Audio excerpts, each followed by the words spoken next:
We are on your computer, your mobile device. Just head on over to SuperTalk TV. And we tell you all the time, our SuperTalk Mississippi news team, they are covering your Mississippi stories. We want you to stay up to date. They got a free weekly newsletter over at supertalk.fm. But it's Monday, so Caleb Sailors with SuperTalk Mississippi News is in the house to talk about all the good headlines that you get to cover too, because it's not all just wah, wah, wah over there. There's actually some good stuff going on in our state, which you are just like fresh off the presses or fresh back from a good thing that's happening here in Central Mississippi. A great thing that's happening. You know, we had a sad thing happening yesterday with the Mississippi Braves playing their final game at Trustmark Park. But, you know, with one chapter closing, another chapter opens, and we're getting more professional baseball in Central Mississippi. Cool. The Braves is not the final frontier. We have the Frontier League, which is an MLB affiliated. They're an MLB partner league, professional baseball.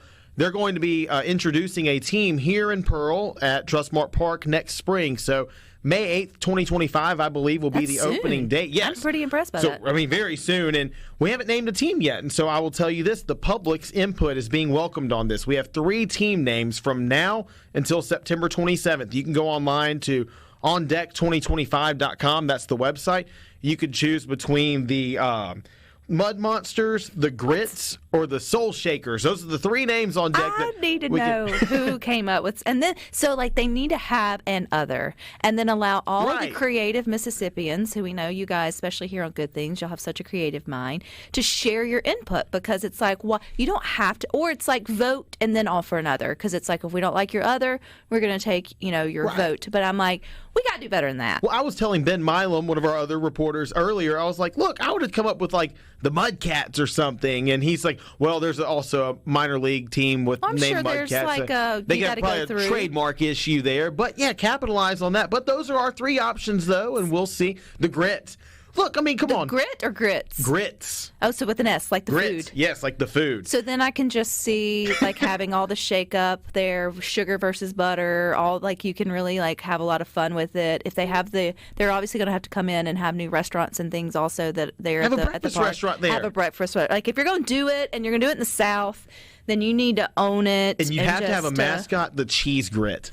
You have to have the cheese. Incorporate that somewhere. I mean, how do you do grits in Mississippi without cheese grits? But no, it's a really good thing. And what makes it even better is they're the owner of the team, the managers, and even the mayor of Pearl are going to be working together, too, to make Trustmark Park a more year-round venue. So we just recently had a Miranda Lambert concert. The crowd was very, very good crowd, thousands upon thousands of people in attendance. And I spoke with the mayor earlier, and he said that he's planning on doing more of that. He's going to let the team's owner and the stadium's ownership kind of take point on facilitating new things coming. But they've hinted at, Christmas, Thanksgiving, holiday-themed events taking place at the park and kind of taking advantage of opportunities that really hadn't been seized in the past. So you can have the community more involved. It's a you've been out there before. We've all been out there. Great location. Ballpark, great location, perfectly located off the interstate, easy to get to, easy access, and there's plenty of restaurants and stuff around it. And why not use it? Why not make it multi-purpose? Why not have it more, community-friendly and make it a year-round place? You don't just see this empty stadium. Yeah, I'm happy to see that they've moved somebody in so quickly, too. Someone said the angry camels. We've got that on the text line, as well as a nod to, yes, those are awful. We need another option. I'm like, just leave it open for, you may have something that comes through. I just, it's just like your PR team can do better than that. But either way, I think it'll be a lot of fun to have. The angry camels. I don't know. That mascot might scare the children off. Look, I know you're a Southern Miss to the top. I have an 8-year-old brother, Rebecca, and I remember taking him to Trustmark Park when Ole Miss or Southern Miss and State would play each other, and it took him several years to get used to Seymour. That mascot scared him. So I think we need to come up with a team name, one of these 3 options, make the mascot as children-friendly as possible. Totally agree. I agree with that 100%. All right, what else is going on, Caleb? All right, we've got the Mississippi Book Festival this weekend, and I am excited because, it's the 10th year, so it's a staple in Mississippi, and it's also not going to be 150 degrees like it was last year. Last year, the book festival, it had over 6,000 people in attendance. It was great. I mean, I was there. It was packed. but everybody was hot. Was it still in August last year? Is this the first time they've moved it to September? It was. I can't. It was in August last year. I'm trying to remember the dates. When this time of year comes around, Rebecca, it's hard for me to keep up with dates because I'm also traveling to and from Oxford for football and everything. But they learn quickly. You got to push that just a little bit. Yep. And you may have to bite the bullet a little bit with it being football season. And look, I know Southern Miss and Mississippi State have home games, but you Ole Miss Rebels now, most of y'all aren't traveling to Wake Forest this weekend, so y'all better be at the book festival. And the weather's supposed to be great. It's supposed to be a lot cooler, and so I think it'll be even more well-attended this year than even last year. And look, we've got some SuperTalk connections this year. We've got Sarah Frances Hardy will be there to tout her and Steve Azar's children's book, One Mississippi. We'll have Robert St. John, one of our columnists. He's going to be there to talk about his new cookbook. What's it called? Mississippi Mornings. Then, of course, I have to mention it. My news director, J.T. Mitchell, will be there with Pocket Grammar. Yeah. And I know you've had him on to talk about that. And look, Pocket Grammar is actually a vital resource that we use in the news department. Well, I say we. It may just be a me thing, but it's something that I encourage everybody who goes out to the book festival, go find JT. If you've never been, go to the Author Alley. Author Alley's great. You've got very eager local, usually, or regional. They may not all be from Mississippi. They're within driving distance. Who have put their blood, sweat, and tears into becoming authors, and they're just willing to talk to you about what their books are. So if you're an avid reader, I think it's something you need to go to at least once. And Mississippi has such a great story to tell too, and it's cool to have authors. You mentioned the ones that are from here, from the Magnolia State, from different parts of the state. If you want a taste of the Delta, there's people who write about what it's like in the Delta, whether past, present, or how it could be in the future. You can learn so much, not just about the state, but about books, reading in general at the book festival. I went last year. I've been before, but I was really blown away last year. Caleb, I may be putting you on the spot, so forgive me, but isn't the Reading Rainbow gentleman going to be there this year? LeVar Burton, yes, he will be there, yes. Which I think just connected so many people's childhoods, absolutely. I think it's cool that he's going to be one of the headliners. And even for nerds like myself, Star Trek, and so he was in Star Trek as well. So, yeah, that's a great headliner. Last year, former Vice President Mike Pence was the headliner. So they've had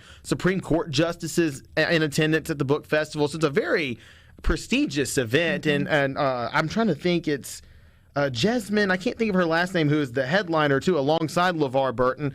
But yeah, some really, really, really popular names in literary spheres, and it's going to be a great event. It always is. Last year was fantastic, and I think this year is going to be just as good, maybe even better. Well, what if we're not into books or can't make it? What else is going on that we should know about? We got football, obviously. Great football season to start. Ole Miss is 2-0. They just came off a win over Middle Tennessee State over the weekend. They'll be on the road at Wake Forest. Like I mentioned, that game will start at 5:30 here in Central Time Zone, so fans can tune into that one.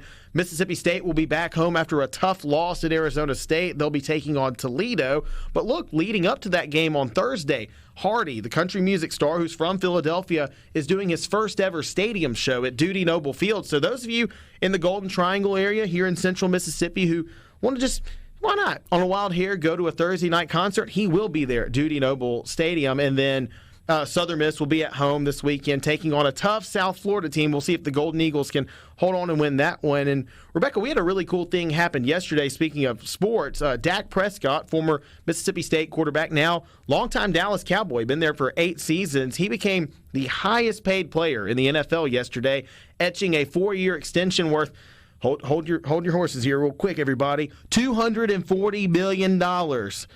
That's insane. My jaw was bruised from hitting the ground when I saw that figure. But, if you can get it, get it. Hey, why you don't hate the player, hate the game. No. Right? Now, look, $231 million guaranteed. That's guaranteed money that he's going to get regardless. So, he and the Cowboys were kind of in figuring out the structure of the contract. He had said that he wasn't just there for the money. He wanted to continue to play for the Cowboys and lead the team to a glory that it hadn't seen since the 1990s. And so now he's going to be making a big chunk of money in his pursuits to bring a Super Bowl to Dallas. They've won 5 total as a franchise, but that's all hasn't happened since the 90s. So. No pressure, Dak. no pressure, Dak. And no pressure, too, because, we love football here in Mississippi from the top down, and obviously our high school football is something that's near and dear to most. And if they tune in to the Farm Bureau, insurance company store, whatever, scoreboard show at 10 o'clock on Friday nights, they hear you now. Yeah, that's right. I am producing the scoreboard show alongside our host, Lance Tolbert, and we have Butch as well. And we give you a recap, every score from top to bottom of Mississippi, and some of the best callers in the Magnolia State, too. So y'all listen in for some characters. We got a guy named Ping Pong that calls every week, so y'all got to listen in.